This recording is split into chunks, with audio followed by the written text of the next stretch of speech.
இன்றே டவுன்லோட் செய்து உங்கள் ஃபேவரட் ஷோக்களை என்ஜாய் பண்ணுங்க. கேஸ்ல ஆஜரான உடனே ஜட்ஜு கிட்ட 3 நாள் பெர்மிஷன் வாங்கிட்டான். அதுவே அவளுக்கு சக்சஸ் தான். அதனாலதான் நான் பயப்படுறேன். மேடம், நீங்க ஒன்னும் ஒரி பண்ணிக்காதீங்க. ஒரு நிமிஷம் இங்க பாருங்க. மாயா ஆதாரத்தை திரட்டுறேன்னு உங்க எல்லாரையும் பார்க்க வருவா.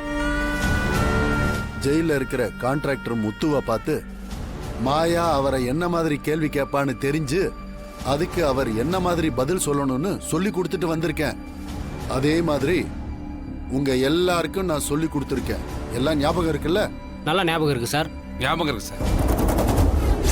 டாக்டர் செல்வம் ஒரே அம்மாவுக்கு 2 போஸ்ட்மார்டம் ரிப்போர்ட் கொடுத்திருக்காரு. மெடிக்கல் காலேஜுக்கு ரிசர்ச்சுக்கு போக வேண்டிய கமலா அம்மாவோட பாடியை வாங்கி அந்த கட்டிடத்துக்குள்ள போட்டு கட்டிட இடிபாட்டுக்குள்ள இறந்ததா ஃபேப்ரிகேட் பண்ணிருக்காங்க.